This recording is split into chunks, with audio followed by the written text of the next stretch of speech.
점유취득시효보다는 내용이 훨씬 적어요. 등기부취득시효는 아까 점유취득시효가 245조 1항이었고요. 얘는 2항이 바로 다음 항이에요. 10년짜리인데 어떻게 10년이네? 근데 차이가 뭐냐면은 부동산의 소유자로 등기를 한 자가 이렇게 등기한 자가 10년 점유하면 소유자가 된대요. 아까 전에 점유취득시효는 자기 앞으로 등기가 안 돼 있었는데 점유를 20년을 해서 나중에 등기를 해서 소유자가 되는 거라면 얘는 이미 소유자라고 등기돼 있어. 근데 여기 이상하네. 소유자라고 등기돼 있으면 그냥 소유자 아닌가 그 자체로. 뭘 또 10년을 점유해야지 소유자가 되나? 그러니까 이 등기가 무효 등기일 때. 부동산의 소유자로 등기는 했는데 어떤 이유로 그 등기가 효력이 없어요. 잘못된 무효 등기였어. 소유권을 취득 못했지만 그렇지만 그 부동산을 10년 동안 점유하는 거죠. 어떻게 점유하느냐? 소유 의사로 평온하고 공연하게. 여기는 또 겹치네. 자주, 평온, 공연. 그리고 아까 점유 취득시효 20년짜리에서도 없었던 요건이 추가가 돼요. 이거요, 이거. 선의이며 과실 없이 점유를 해야 돼. 선의 무과실로 점유를 시작해야 돼요. 제가 무단 점유를 하고 있다는 것을 모르고 시작을 해야 된다고. 그러면 10년을 점유하면 결론이 소유권을 취득하죠. 등기는 진작에 되어 있었으니까 또 등기할 필요는 없어요. 그러니까 아까 점유취득시효가 점유를 20년 해서 등기를 나중에 해서 소유자가 되는 거라면 등기부취득시효는 점유와 등기가 양바퀴가 굴러가는 거예요.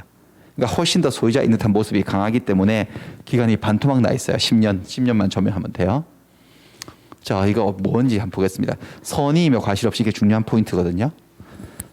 우리 공신의 원칙 할 때 부동산 거래에서 등기는 믿고 거래해도 믿은 사람을 보호해주는 힘, 공신력이 없다는 걸 하면서 이걸 한번 보셨어요?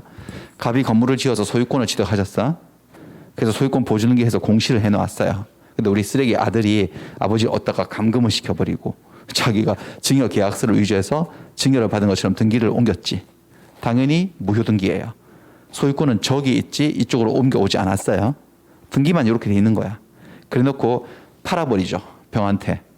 병은 이 사정에 대해서 전혀 모르고 선의 무과실로 샀어요. 그러니까 이 등기를 보고 신뢰했을 거라고. 소유자네 라고 등기를 신뢰하고 거래했지만 등기에는 공신력이 없어요. 매매를 통한 소유권 취득은 승계 취득이기 때문에 얘가 보다시피 무권리자야.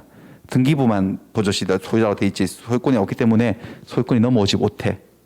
그렇기 때문에 이 등기도 무효 등기가 돼버린다. 이 여자는 소유권을 취득하지 못한다. 등기에 공신력 없다. 여기까지 이제 배우셨어요? 그런데 요 상황에서요. 바로는 소유권 취득 못하지만 요 상황을 여기다 대입해 볼까요? 이 여자는 이 건물의 소유자로 등기한 자 맞죠? 등기가 무효 등기인데 상관없어요. 무효 등기일 때 써먹는 조문이니까. 10년 동안 요래 가지고 얘가 10년을 점유한다면 요거는 그렇게 해서 여전히 갑이 소유자여서 등기 말소를 청구할 수 있다는 건데 이래 가지고 이 여자가 10년을 점유한다면 이 집에 그러니까 아버지는 10년째 탈출을 못 하고 있는 거죠. 거기 시설에 갇혀 가지고. 그래서 10년을 점유를 한다면은 등기한 자가 10년간 소유 의사로 점유한 거네. 매매를 통해서 점유를 했기 때문에 무슨 점유가 시작된 거죠? 자주 소유 의사 인정되고 그다음 평온하고 공연하게 했겠지. 그리고 이런 것들 다 추정도 되고. 그리고 점유를 시작할 때 이 집을 사가지고 넘겨받아서 입주를 할 때 제일 처음 들어올 때 이게 소유자가 아니라는 사실을 몰랐어요. 과실도 없었다. 선의 무과실로 점유를 시작한 거죠. 그래가지고 10년이 지나면 어떻게 된다는 거죠? 소유권을 취득한다. 세월이 시간이 소유권을 바꿔버리는 거예요. 소유권의 세계를. 10년 지나면 소유자가 되어서 이 지금까지 무효 등기가 유효 등기로 뒤집어지는 거죠. 그렇게 되면 얘가 소유권을 취득했기 때문에 더 이상 아버지의 소유권을 인정할 수가 없어요. 그래서 더 이상 갑은 병을 상대로 등기 말소를 청구할 수 없게 되는 거죠.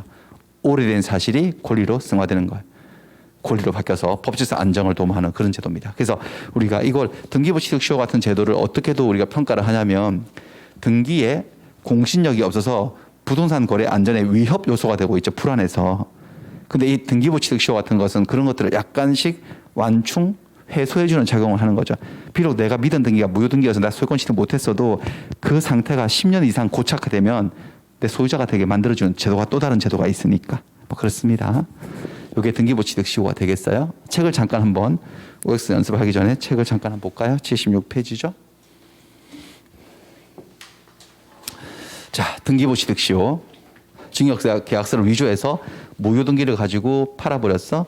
전혀 모르고 선의무과실로 사서 등기를 맞춰서 선의무과실로 10년 동안 점유를 딱 해버리면 10년이 지나면 등기부 취득표가 완성되면서 소유권을 취득하는데 이것도 마찬가지예요.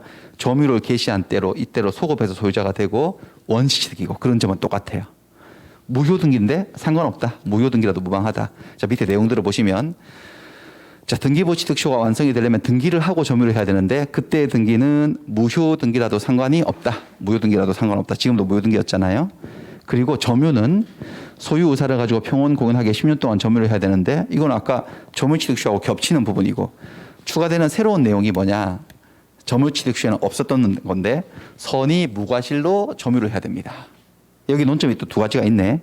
선의무과실의 판단 시기는 점유를 개시한 때예요. 점유를 시작한 시점에 선의무과실이면 돼요. 10년 내내 선의무과실일 필요가 없답니다. 그러니까 저 여자가 집을 사가지고 제일 처음에 건물을 인도받아서 들어갈 때 이사 들어갈 때 그때 나한테 물건 판 사람이 쓰레기다. 소유자가 아니다. 라는 사실을 모르고 시작을 했다면 선의무과실로 점유를 시작을 한 거죠. 그리고 그 다음날 알았어. 문제가 좀 있다는 거를. 다음날 알아서 다음날 악의자로 바뀌어도 아무 상관이 없음. 점유를 시작한 시초에만 선의무과실이면 족하고 10년 내내 선의무과실을 유지할 필요는 없다는 소리. 그 다음에 아까 우리 한 건데 점유를 하고 있으면 소유 의사를 가지고 선의로 평온하고 공연하게 점유한 걸 추정하는 게 있었거든요. 근데 아까 슬쩍 지나갔는데 기억나실려나 모르겠네. 무과실은 추정되던가요? 안 되던가요? 안 되죠. 무과실은 추정되지 않아. 근데 무과실로 점유를 시작해야지만 소유자가 될 수 있거든요. 자, 그럴 때 이제 법정에 소송에 딱 들어가면 점유자가 등기부 취득서 완성했어요. 이거 내 거예요. 이제 판사님 내가 10년 살아서 내 거예요. 라고 주장하는 점유자가 스스로 자기가 과실이 없었음을 점유를 시작할 때 무과실이었음을 증명을 스스로 해야 되죠. 그 부분은 법적으로 추정되지 않기 때문에 요거는 스스로 증명해야 되고 10년 지나면 소유권 취득하고 원시 취득에 소급표 있다는 건 똑같다라는 겁니다. 이렇게 해가지고 문제를 한번 다뤄볼까요?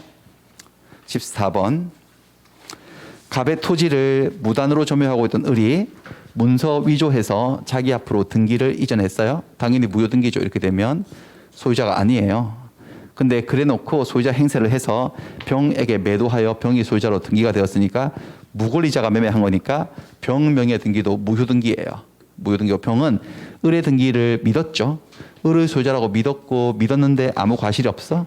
선의무과실이라 하더라도 소유권을 즉시로 취득할 수는 없죠. 등기에는 공신력이 없기 때문에. 여기 즉시로 취득할 수 없다라고 이 즉시란 단어를 22의 기출에 넣어줬던 이유는 즉시로는 취득을 못하지만 요래 놓고 몇 년 동안 점유하면요. 10년을 점유하면 소유자가 될 수도 있기 때문에 그 부분을 감안해서 즉시란 말을 넣은 거예요. 일단 이 말은 맞죠. 근데 15 위에서 똑같은 상황에서 병 앞으로 등기된 후 병명의 등기는 비록 무효등기이지만 그래 놓고 선의무과실로 점유를 시작해서 토지를 10년 동안 점유를 병이 했다면 병은 10년이 지나면 그 토지를 즉시로는 취득 못하지만 시간의 힘에 의해서 취득할 수 있어 없어요? 있죠. 무슨 취득? 시효취득이에요. 점유취득시효가 아니라 뭐라 한다고 이거를 등기부 취득시효라고 얘기하면 할 수 있습니다. 자, 등기부 취득시효가 완성이 되기 위해서는 점유자가 과실 없이 무과실로, 자, 무과실이라는 것은 당연히 선의를 전제한 거죠. 선의 무과실로 점유를 개시하여야 한다. 개시만 그러면 돼. 시초에만. 맞는 말입니다. 예, 네, 그렇습니다. 그 사실은 스스로 증명을 해야 되고 뭐 이런 내용이에요. 자, 그 다음에 다시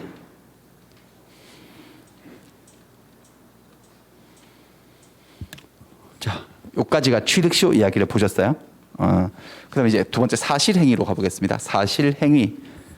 우리가 저기 민법 총칙에서는 법률행위를 엄청 배웠는데 법률행위가 아닌 사람의 어떤 행위가 있거든요. 사실행위라고 해서 사실행위 예를 들면 이런 거 무주물 선점, 바다 가서 낚시한 거, 그다음에 유실물 습득, 길에서 지갑 주운 거, 매장물 발견, 땅 파다가 괴짝, 금 괴짝을 발견한 거 이런 거예요. 이런 것들은 법률 행위는 아니에요. 선점하고 습득하고 발견하는 건 그 속에 의사표시가 들어있지 않아. 이 행동 속에는. 그러니까 단독행위나 계약이 아니라는 거죠. 이것들은 법률행위가 아니라 이런 행위들을 뭐라고 부른다는 거죠? 법률행위가 아니라 사실행위라 그래요. 13페이지에 나오는데 지금 할 내용은 아니고 당연히 이건 계약은 아니죠, 여러분들. 낚시가 단독행위일까요? 혼자 하면 단독행위고 둘이서 같이 하면 계약이고 그런 건 아니겠죠? 그렇죠? 뭐 그렇습니다. 저것들은 사실행위라고 해요. 법률행위 이론이 적용되지 않죠. 이 부분은. 미성년자가 부모님 동의 없이 낚시하면 취소할 수 있을까요? 이거? 아니죠. 그러니까 법률행위는 미성년자가 하면 취소할 수 있어 없어요? 있죠. 하지만 이건 사실행위이기 때문에 법률행위 이론 자체가 적용되지 않아요. 만취 상태에서 법률행위 하면 무효죠. 만취 상태 고기 잡으면 무효인가? 고기 잡은 거? 아니에요. 잡으면 돼요 그냥. 이거는 법률행위가 아니고 뭐라고 부른다 이런 것을 사실행위라고 해요. 그 속에 의사표시가 들어있지 않아. 근데 이런 행동들을 통해서도 소유권을 취득할 수 있거든요. 자, 252조. 이건 여러 번 보셨네. 무주물 귀속.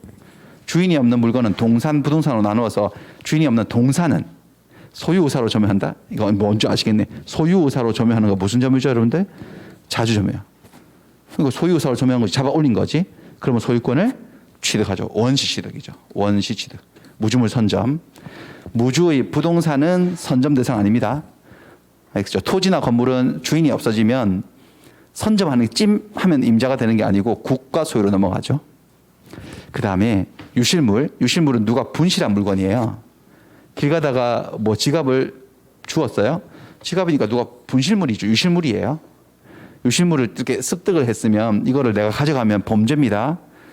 형법상 범죄입니다. 점유 이탈물 횡령죄예요. 법률에 정한 바, 법률 유실물법이라는 법이 있는데 그 법에 정한 바에 따라서 공고를 해야 돼. 경찰서를 갖다 줘야지. 주웠다고 길에서.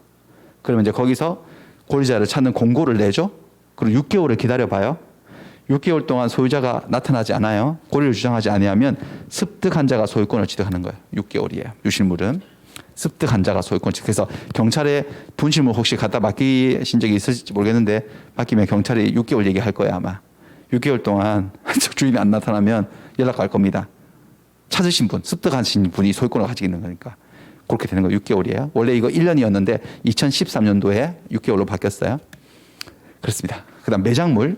매장물 같은 경우는 뭐냐. 매장물은 어떤 포장물 속에 이렇게 함몰되어 있어가지고 바깥에 쉽게 인식이 안 되는 거. 주로 토지에 파묻혀 있는 물건들을 얘기하죠, 주로. 매장, 뭐 땅 파다가 뭐가 나왔는데 보니까, 안에 열어보니까 뭐 엄청 비싼 물건들이 뭐 귀금속, 금은보화가 가득하네.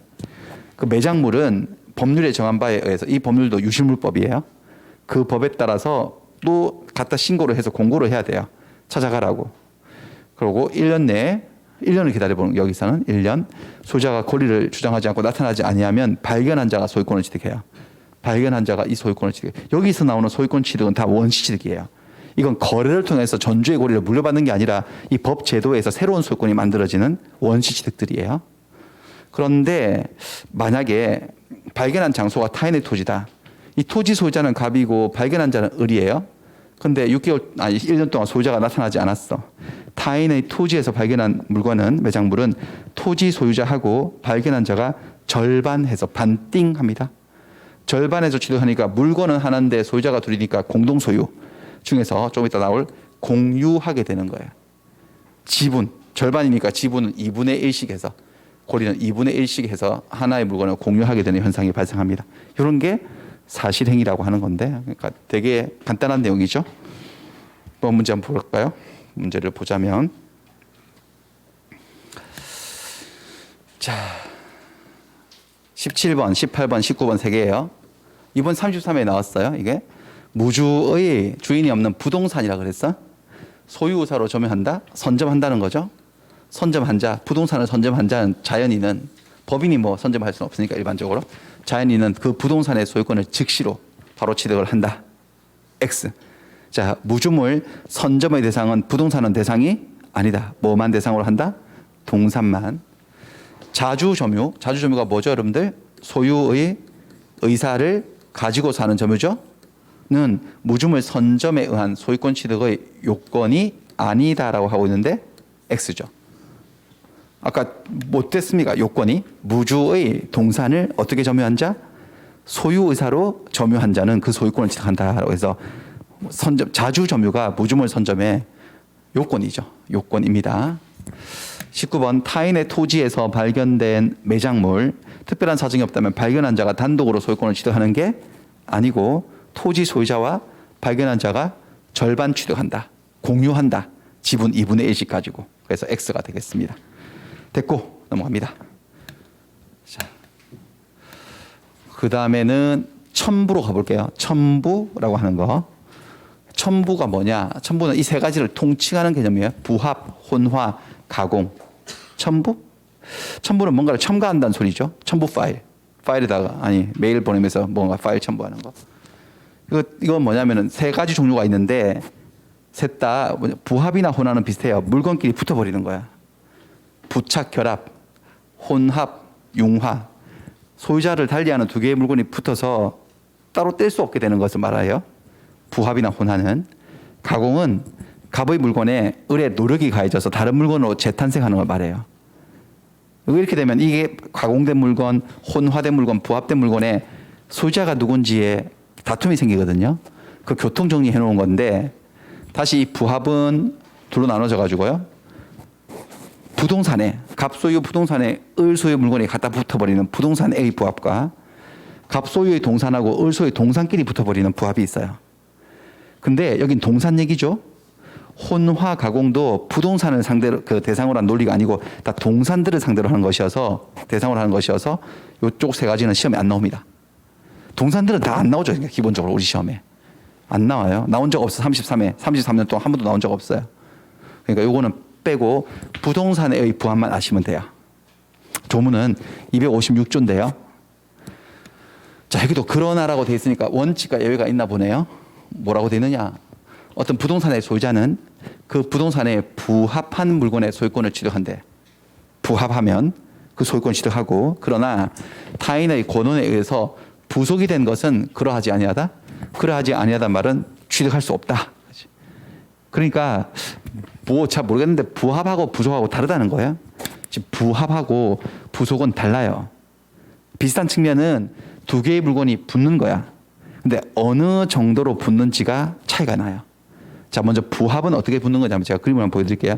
이렇게 붙는 거예요. 그러니까 이 두 개의 물건이 이 물건이 저 물건에 싹 들어가가지고 못 빼. 사회 통용상 분리할 수 없게 되는 거예요. 그래서 하나의 물건이 되어버리는 거예요. 이럴 때 이 물건이 여기 물건에 부합되었다라고 얘기하죠. 자, 이거는 어떻게 되냐? 이렇게 되는 거예요. 살짝 갖다 옆에 붙은 거야. 드라이버만 있으면 툭 떨어져요. 이렇게. 금방 쉽게 떨어져요. 이렇게 살짝 붙은 거예요. 요거를 부속이라고 그래요. 그래서 어떤 물건이 부합이 되어버렸는지 부속이 되었는지는 분리를 했을 때 어떤 일이 발생하는지 가지고 테스트해 볼 수 있어요. 이 물건을 다시 분리 발굴을 한다? 끄집어낸다? 분리 시에 훼손되느냐? 분리하면 가치가 떨어지느냐? 분리 시에 비용이 너무 많이 드느냐? Yes, 그게 부합이에요. 그러니까 이 물건은 억지로 끄집어내면 훼손돼. 이 물건 다시 훼손되고 값어치 완전 떨어져 쓰레기 돼버리고 분리하는데 엄청난 비용이 들어가는 거죠. 그럴 때는 이 물건은 기존 물건에 부합되어서 전체적으로 하나의 물건으로 처리해버려요. 그리고 누구 건지를 정하게 되는 거지. 그 다음에 여기는요. 여기는 노예요. 그냥 쉽게 떨어진다니까요. 여기는 드라이버만 있으면 툭 떨어져요. 그러니까 훼손 없이 가치 감소 없이 비용도 별로 안 들이고 분리할 수 있으면 이 물건이 저 물건에 부속되었다고 하고 소유자가 따로따로 두 개가 있는 거지. 이렇게 되면. 예를 들어서 갑소유 건물에 을이 임차인인데 보일러를 새로 설치해서 귀뚜라미가 어제 죽었어요. 귀뚜라미 죽었어요. 그래서 나가지고 이 한겨울에 엄청 추운 날이었는데 그래서 임차인이 업자를 불려가지고 이거 보니까 완전히 망가져서 이건 수리도 안 된대. 그래가지고 추워 죽겠으니까 고쳤어요. 보일러를 고쳤어. 보세요. 보일러가 트럭에 실려서 올 때는 갑의 건물과 그 기계 보일러는 별개 물건이잖아. 근데 건물에다가 시설을 딱 하는 순간 그때는 이제 보일러를 별개 물건으로 사회 통용상 인식하지 않죠. 건물의 일부가 된 거죠. 그럴 때 이제 보일러는 건물에 뭐 되었다고 얘기하는 거죠? 부합. 그러면 을이 돈을 써서 사가지고 임차인이 보일러를 설치했다 하더라도 이거는 건물의 일부이기 때문에 건물 주인 거예요. 그 말이죠. 건물의 소유자는 건물에 붙은 보일러의 물건을 소유권을 취득한다고. 임차인이 설치했어도 건물 주인 거예요. 다만 임차인은 626조에 따라서 임차인이 임차물 보존에 필요한 필요비를 지출한 거거든. 돈을 쓴 거라고. 그러면 비용 상환을 청구할 수 있는 거죠. 내가 귀뚜라미 다른 거로 거치했다. 잘 귀뚤귀뚤. 그러니까 돈 내놔라. 라고 건물 주인에게 돈을 달라고 청구하는 것이지 요거 내가 설치한 귀뚜라미니까 내가 나중에 내가 떼갈 거야 라고 할 수는 없죠. 건물의 일부로 부합되어 버렸어요. 그런 얘기예요. 그래서 뭐 겨울에는 그런 해프닝이 있었는데 여름은 되니까 또 엄청나게 덥네, 더워 죽겠네. 그래가지고 에어컨 없이 몇 해를 버텼는데 도저히 안 돼, 죽을 것 같아.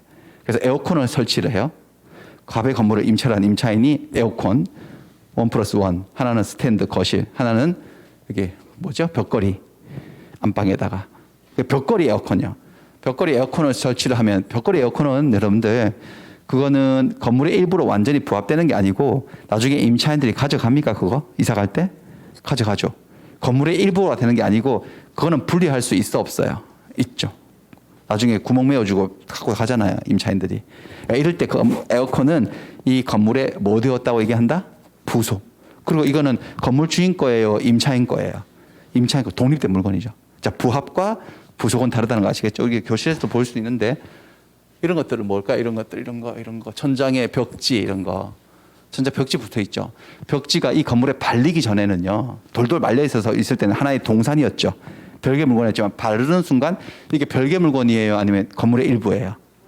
벽지는 건물에 뭐 되었다고 하는 거죠? 부합되었어요. 그러니까 이 벽지를 누가 발랐든지 간에 건물 주인 거예요. 건물의 일부인 거야. 페인트 칠 벽지 이런 거요. 바닥재 이런 거는. 건물의 일부로 부합된 거고, 저기 카메라 보이시죠, 여러분들? 카메라. 저기 모니터 보이시죠? 저런 것들은 부합이다, 부속이다? 부속이죠. 저런 것들은 떼갈 수 있는 거잖아. 건물의 일부가 된 게 아니기 때문에 이 건물 주인 게 아니라 시설한 사람 거죠. 우리 원장님이 이 건물 소유자인지 아닌지 알 수 없지만 소유자가 아니라 치고 원장님 만약에 임차인이시라면 임차인이 부속시키는 물건이기 때문에 저런 뭐 카메라라든지 이런 영상기 이런 것들은 다 임차인 소유의 독립된 물건인 거죠. 부합과 부속은 그렇습니다. 그렇게 보시면 돼요. 실제 사건 하나 말씀드리자면 토지 지하에 매장되어 있는 설치되어 있는 매설되어 있는 유류 저장 탱크, 우리가 기름 넣으러 주유소 가면 그 많은 기름이 다 땅 밑에 묻혀 있잖아요. 거기 기름 탱크 있겠지. 그 기름 탱크를 생각해 보면 기름 탱크는 토지에 원래 밖에 있었을 때는 하나의 물건이었는데 가서 막 먹고 흙을 덮었잖아요. 어떻게 된 거예요? 다시 끄집어내면요. 기름 탱크를 끄집어내면 토지가 훼손돼야 안 돼. 기름 탱크도 훼손되고 가치도 떨어지겠지. 비용도 엄청나게 드니까 그 기름 탱크, 유류 저장 탱크는 토지에 뭐 된 거죠? 부합되었으니까 별개 물건이에요. 토지의 일부인 거야. 토지 일부라고. 지금 별개 물건, 이게 별개 물건이에요. 지금 이거는 한 덩어리 물건이라는 거니까 하나의 물건. 건물의 일부가 된 거예요. 이렇게 토지의 일부가 되어서, 그러니까 갑의 토지에 을이 기름 탱크를 매설을 했어도 그거는 토지 소유자께 된다는 거죠, 법적으로. 그래서 토지에 부합되었기 때문에 혹시 토지가 나중에 경매가 들어가면 거기 기름 탱크는 토지의 일부이기 때문에 경매가 같이 되는 거죠. 경매의 목적으로 돼서 경락인이 거기까지 다 취득해버린다. 부합물. 그 다음에 여기 또 우리가 계속 반복되는 얘기인데 부합이라는 용어를 써서 다시 한번 이것들을 본다면 갑의 토지에 을이 무단 건축했어요. 무단 식재 나무 심었어요. 무단으로. 땅 주인 허락 없이. 무단으로 농사 지었어요. 이럴 때 이런 건물이나 나무나 농작물이 토지에 부합되냐 안 되냐 문제. 계속 물건 개수 얘기했어요. 계속 똑같은 얘기 하지만 건물을 하고 농작물은 언제나 토지로부터 독립된 물건이죠. 그러니까 갑의 토지에 을이 무단으로 건물을 지었다 하더라도 이 건물이 토지의 일부로 부합된다, 부합되지 않는다? 부합되지 않죠. 절대로 부합되지 않아. 무단으로 지었어도 이 건물은 누구 거? 을 소유. 다만 갑은 을에게 건물을 철거하라고 청구할 수 있어 없어요? 있을 뿐이지. 이와 똑같은 논리를 가진 거. 자, 이거는 농작물이죠. 농작물도 토지, 건물하고 똑같이 취급한다 그랬어요. 그러니까 갑의 토지에 을이 무단으로 경작을 했어도 이 농작물은 토지에 뭐 되지 않는다? 부합되지 않으니까 경작자가 소유권을 취득하죠. 다만 토지 소유자가 당장 뽑아가시고 돈 내놔라, 손해배상 청구 같은 거 할 수 있을 뿐이지. 그에 비해서 나무는요, 원칙이 토지의 일부거든. 그래서 갑의 토지에 을이 무단으로 나무 심잖아요. 그러면 이거 토지에 부합돼 버리죠. 토지에 부합되어서 갑의 땅에 내가 10년 전에 나무를 허락도 없이 심어놨어. 10년 지나서 가보니까 나무가 잘 자랐네. 그거 내 거 아니에요. 땅 주인 거죠. 땅의 일부가 된 거죠. 완전 부합돼 버린 거야. 무단 식재하면 토지에 부합돼 버립니다. 다만 무단으로 식재한 게 아니고 을이 갑의 토지를 빌렸어. 그래서 나무 심었어. 그래서 을이 갑의 토지에 을이 안 배우셨지만 지상권, 아직 안 배우, 나무 심을 때 지상권 취득하면 돼요. 또는 토지 빌려서 임차권, 이런 권원, 정당한 권원을 가지고 나무를 심었다면 이때는 부합되지 않아요. 그때는 토지의 일부일까요? 별개의 물건일까요? 별개의 물건으로서 지상권자 소유, 임차인 소유 별도의 물건으로 인정해줘요. 그러니까 나무는 무단으로 나무를 심었냐, 권한을 가지고 적법하게 심어졌냐에 따라서 부합되기도 하고 안 되기도 하고 그러는 거예요. 얘들은 부합이 전혀 안 되고 무단으로 했다 하더라도 이런 얘기들입니다. 이런 얘기들을 그 다음에 동산끼리의 부합은 동산 간의 부합은 우리 시험에는 안 냈어요 한 번도. 근데 뭐 미치면 낼 수도 있어요. 그래서 잠깐만 한번 보자면 동산과 동산끼리 붙어가지고 부합해서 훼손하지 아니하면 분리할 수 없다. 소유자가 다른 두 개의 동산이 붙었는데 분리하면 훼손된다는 거죠. 분리에 과다한 비용이 요한다. 이게 바로 부합 개념이죠. 이제 그렇게 되면 한 덩어리 물건이 된 거예요. 그럴 때 그 합성된 부합된 물건의 소유권은 주된 동산 소유자에게 속한다. 그러니까 두 개의 물건의 주종을 구별해서 더 메인 주된 물건이 있으면 그 사람이 소유권을 취득하게 돼요. 주종 구별이 안 돼? 부합한 동산의 주종 어느 게 주고 어느 게 종인지 구별이 안 되면 부합 당시에 가액의 비율로 가격 비율로 해서 합성물을 공동 소유 공유하게 돼요. 제가 저한테 일어난 일인데 지금도 그게 진짜 일어난 일인지 저 사실도 좀 믿기지 않은데 제가 강사 초기 1년 차 때 고시 공부하다가 강의를 뭐 어떻게 약간 아르바이트 삼아 하다가 이렇게 돼버렸는데 어쨌든 그때 전주에서 처음에 수업을 한 적이 있었어요. 한 거의 20년 가까이 전인데 그 제가 부합을 설명하고 있었거든요. 근데 저기 두 번째 줄에서 부합이 일어나고 있었어요.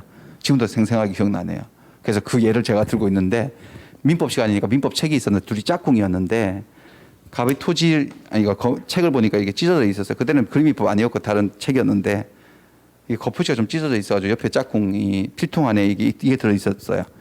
알았나 봐요. 수업 시간이니까 말은 못하고 그냥 필통에서 쭉 자꾸 열고 끄집어내더니 이거를 이만큼 쭉 떼가지고 여기다 발라버렸어요. 여기다가 갑이 을의 허락도 없이. 동산끼리의 부합이에요. 이게 붙어버렸어요.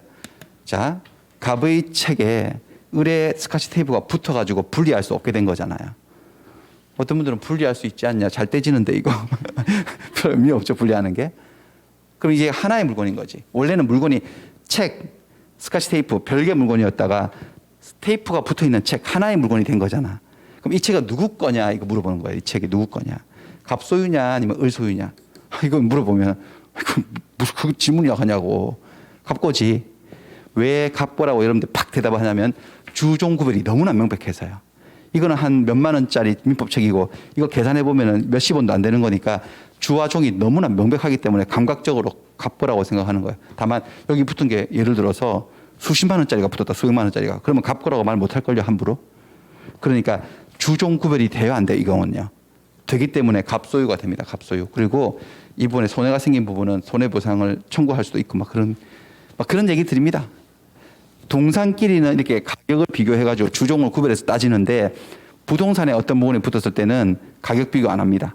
무조건 부동산 소유자가 소유권을 취득하게 됩니다. 부합되면. 그렇습니다. 그래서 문제를 한번 보자면 20번 주유소 지하에 매설되어 있는 유류 저장 탱크는 토지에 부합된다. 맞습니까? 뭐 토지에 부합되었으니까 별개 물건이다. 토지의 일부이다. 토지의 일부이다.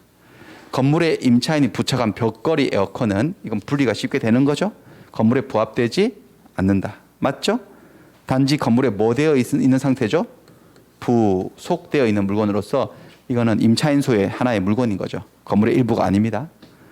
을은 갑의 토지 위에 무단으로 공장 건물을 지었어요. 허락도 없이. 건물은 토지에 부합한다는 충격적인 말을 하고 있는 지금 심각한 토 나올 것 같은데요. 건물은 토지에 부합함으로 그 건물은 토지 소유자 갑의 소유에 속한다. X. 자, 건물이 토지에 부합하는 일은 있다 없다. 절대로 없다. 그런 일이 절대 없기 때문에 이 건물은 여전히 축조를 한 을 소유다. 다만 갑은 을에게 건물을 철거하고 토지를 돌려달라고 청구할 수 있다. 손해배상도 청구할 수 있겠고. 적법한 권한 없이 타인의 토지에서 심은 식재한 수목이에요. 무단 식재한 거예요. 이렇게 되면 이 수목은 부합되나요? 안 되나요? 토지에. 부합이 되죠. 토지의 일부가 되어버려요. 따라서 이것은 토지 소유자에게 그 소유권이 속하게 된다. 맞습니다. 부합되었다는 소리고. 타인의 토지에서 무단으로 경작한 농작물은 그 소유권이 경작자에게 있다. 맞죠? 말을 바꾸면 농작물은 토지에 부합되지 않는다. 별개 물건이다. 뭐 그런 얘기예요. 됐어요. 됐고 이제 공유, 합유, 총유 요거만 하고 마치면 되겠는데요. 자, 이렇게 소유권 취득의 원인, 취득 시효, 사실행위, 첨부 이런 거 보셨어요? 이 뒤에 두 개 얘기는 너무 보잘것없이 양이 적죠. 실제로 그렇고 설명도 비중도 떨어지고. 자, 이제 공동소유 마지막 파트입니다. 공동소유. 물건이 하나의 물건을 여럿이서 같이 소유하는 공동소유 형태는 총 3가지가 있어요. 이렇게 책을 그대로 옮겨놨어요. 공유, 합유, 총유 이렇게 3가지가 있어요. 이렇게 셋으로 나누는 거는 기준이 있는데 하나의 물건을 지금 토지 한 필지를 지금 여럿이서 지금 3명이서 공동 소유하고 있어요. 3명이서 여기 여러 명이서 이게 공동 소유 현상인데 공유, 합유, 총유로 나누는 기준은 하나의 물건을 여럿이서 함께 소유하는 특별한 목적이 있냐 없냐 이거예요. 특별한 목적이 있으면 그들은 결합 강도가 강하겠지. 단체성이 강하고 특별한 목적이 없으면 단체성이 강도가 약하겠죠. 자, 공유는 특별한 목적이 없어요. 그래서 가장 개인주의적인 공동소유 형태. 특별한 목적이 없고 깨지기도 되게 좋은 관계. 그 다음에 이쪽이 가장 단체성이 강해요. 특별한 목적이 있고 이쪽은 단체성이 강해요. 합유가 어중간한 중간 형태예요. 그래서 이 쭉 항목들이 있는데 이 중에 3가지만 개념, 그 다음에 지분과 분할 이렇게 각자의 목, 지분, 그 다음 나누어버리는 거, 공동소유 관계를 끝을 내버리는 거, 분할 이 개념들만 살펴보겠습니다. 자세한 내용들은 다음 라운드에 들어와서 하고요. 먼저 공유부터 시작해 볼게요. 공유는 262조부터 시작돼요. 공유의 핵심 개념은 지분이에요. 어떤 물건이 지분에 의하여 수인, 여러 사람의 소유가 되어 있을 때 그것을 기본적으로 공유라고 해요. 그러니까 여러 사람이 지분을 가지고 물건을 공동 소유하는 형태. 지분이라고 하는 것은 순 우리말로 하자면 몫이에요. 자기 몫이 있는 거야. 이 물건에. 각자의 몫을 가지고 하나의 물건을 가지고 있는 것을 공동 소유하는 것을 공유라고 해요. 그리고 그렇게 하는 특별한 목적은 없어요. 그러니까 특별한 목적 없는데 약간 우연 아니면 법적으로 의미 있는 목적은 없다는 거지. 예를 들면 이런 겁니다. 예를 들면 그냥 얘들이 형제지간이었는데 아버지로부터 이 땅을 물려받은 거야. 상속받은 거야. 상속인들은 상속재산을 공유하거든요. 그냥 아버지가 갖다란 하나의 우연한 사정에 의해서 하나의 토지를 같이 공유하게 된 거지, 공동 소유하게 된 거지, 얘들이 특별한 목적을 가지고 있는 건 아니에요. 그런 상속도 그렇고, 아니면 갑이 을과 병에게 전화를 걸었어요. 야, 을아, 병아, 친구들아, 내가 좋은 땅 하나 발견했는데 내가 혼자서는 돈이 좀 부족한데 같이 사줄까? 이거 사면 분명히 틀림없이 값 오른다. 이거 엄청 오른다. 그래서 우리 딱 1억씩 내가지고 저거 사두자. 그래가지고 그럴까 해가지고 1억씩 내가지고 땅을 공동으로 산 거야. 그래서 등기부에도 자기들이 지분이 각자 몫이 3분의 1이라고 등기를 해버리는 거지. 특별한 목적은 없어요. 그냥 돈이 부족해서 같이 산 거야. 이런 것을 공유라고 얘기를 합니다. 공유. 자, 공유는 보시면은 공유자들은 그 지분을 처분할 수 있다라고 돼 있어요. 지분 얘기를 해보자면 지분이 있어요. 공유에는 각자 몫이 3분의 1씩이네. 지금 1억 원씩 내가지고. 근데 여기 보시면 공유자들은 지분을 처분할 수 있고, 이 문장이 되게 독특해요. 사실은 우리 민법 문장은 보통은 어떻게 되어 있냐면 조건 명제로 되어 있어요. P이면 Q이다. 뭐뭐 하면 뭐뭐 할 수 있다라고 요건이 갖추어지면 효과가 생긴다. 그러니까 뭐뭐 하면 뭐뭐 할 수 있다 이렇게 나오는데 뭐뭐 하면 부분이 없어요. 여기는 느닷없이 쑥 들어왔어. 공유자들은 지분 처분할 수 있다라고. 그러니까 자기 지분을 처분하는데 어떠한 요건도 필요 없는 거야. 그래서 지분을 처분하는 것은 완전히 각자가 자유롭게 처분할 수 있어요. 그래서 병은 이 3분의 1 자기의 몫을 정에게 처분할 때 얘들한테 얘들아 나는 공유관계에서 빠지고 싶은데 괜찮아? 물어볼 필요 없어요. 공유는 공동소유의 목적이 없기 때문에 언제든지 이 관계에서 탈퇴해 나갈 수 있어요. 지분 처분할 수 있어요. 3분의 1 지분 넘기면 얘 빠지고 갑을 정이 공유하게 되는 거죠. 지분을 처분할 때 다른 공유자의 동의를 전혀 받을 필요가 없습니다. 그게 공유입니다. 그 다음에 분할도 자유롭습니다. 분할도 자유롭습니다. 공유자는 공유물의 분할을 청구할 수 있다. 여기도 어떤 요건도 없네. 뭐 과반수가 동의하면 3분의 2가 뭐 동의하면 뭐 협의를 거쳐서 이런 것도 없어요. 그냥 다짜고짜 분할을 청구할 수 있다. 뭔 소린가? 병이 어느 날 갑과 을을 상대로 야 친구들아 이제 토지 이거 나누자 그냥 세 필지로 나눠서 각자 가지자. 이게 분할이거든요. 를 청구할 수 있고 이때 갑과 을이 안 돼. 우리가 둘이 합치면 3분의 2가 더 과반수니까 분할 안 돼. 거부할 수 없어요. 공유자 중 한 명이라도 분할을 청구하면 분할 관계로 들어가는 거야 무조건. 분할을 해야 돼요. 분할에 응할 의무가 있어요. 자유롭게 분할을 청구할 수 있다는 거죠 공유자들은. 다만 얘들은 분할을 원하지 않는다면 얘가 원하기 때문에 토지를 둘로 나눠가지고 얘한테 한 필지 주고 나머지 한 필지를 우리가 같이 공유하게 그렇게는 할 수 있지만 아예 분할 자체를 안 하겠다고 거부할 수는 없어요.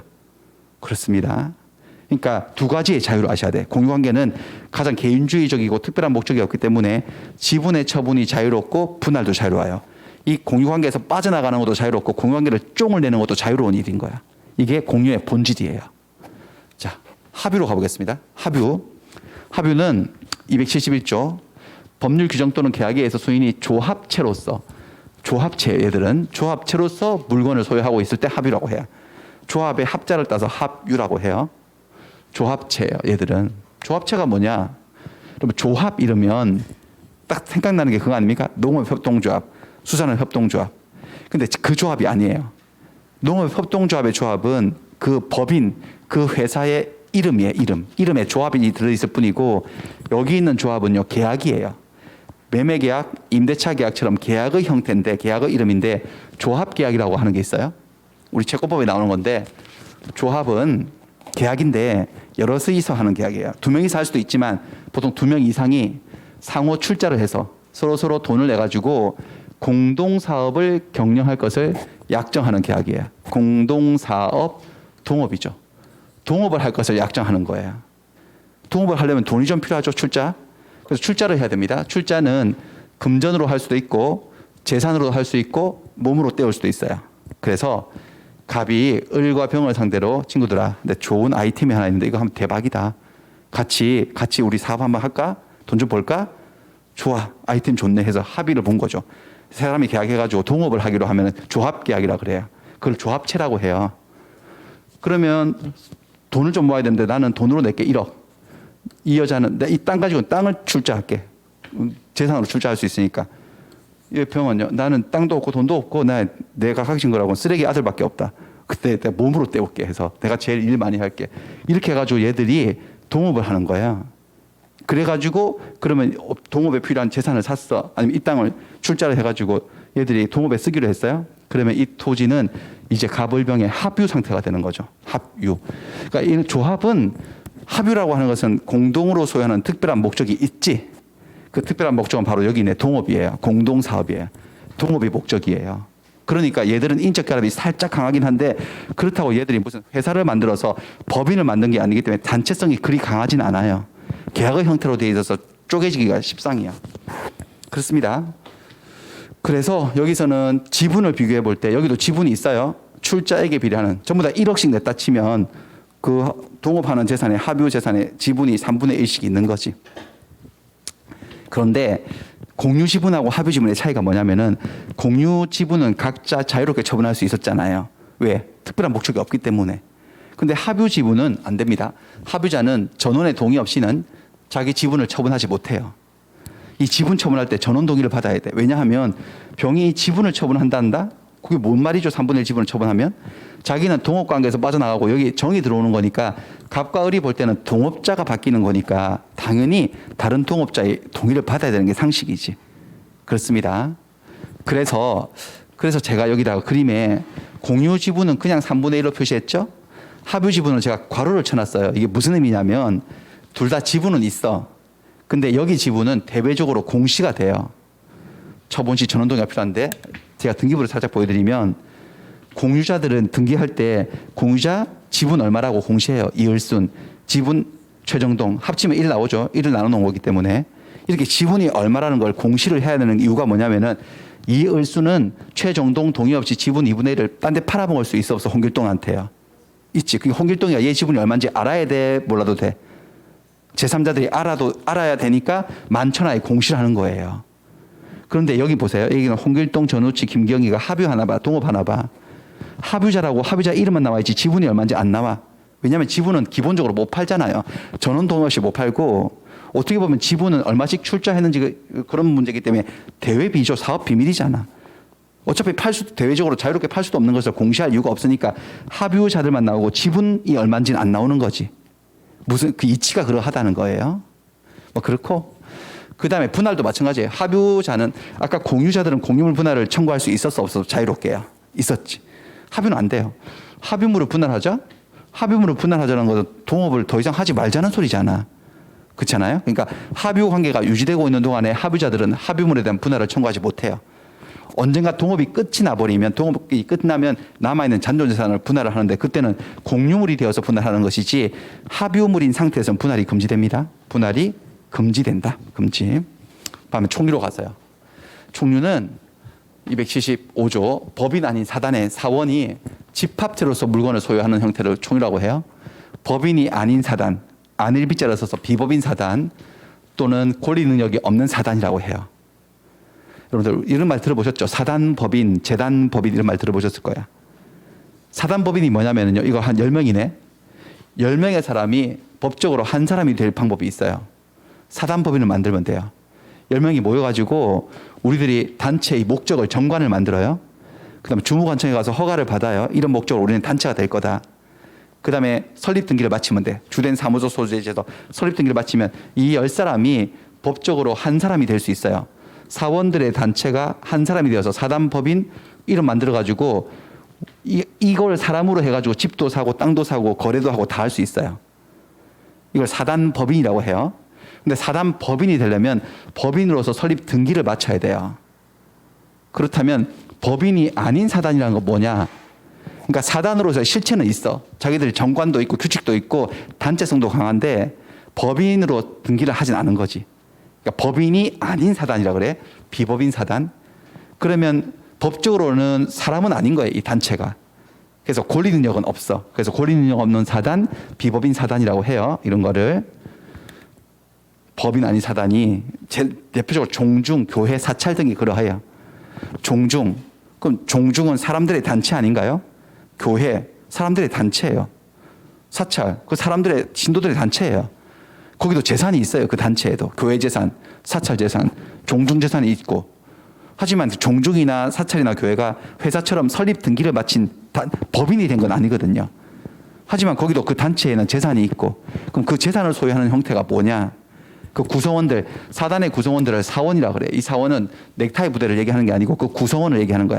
종중원을 얘기하고 교회의 신도들을 얘기하는 거야. 사찰, 신도들, 교인들을 얘기하는 거예요. 그 사람들이 집합체로서 물건을 공동으로 소유할 때 그때를 총유라고 합니다.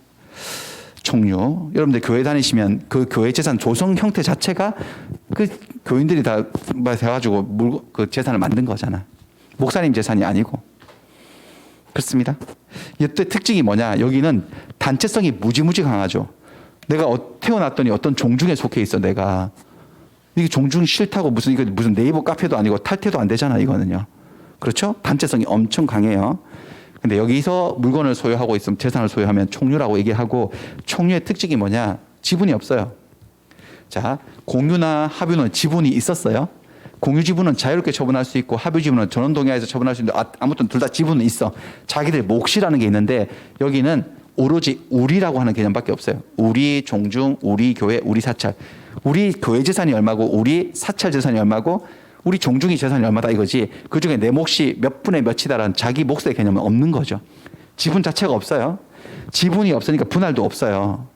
분할이라고 하는 것은 그것을 나눠가지고 각자 몫으로 나눠서 갖자는 건데 자기들 몫이 없으니까 나눈다는 개념도 없어요. 지분과 분할 개념이 나타나지 않는 거죠. 총유예요. 뭐 이 정도 감각을 기르시면 되겠어요. 이제 자세하게 거의 대부분 시험은 공유에서 나옵니다. 99% 공유에서 다 문제가 나오긴 합니다. 이 정도만 가지고 자 문제를 한번 볼까요? 가볍게. 자, 갑과 을이 X토지 한 필지를 공유로 하고 있어요.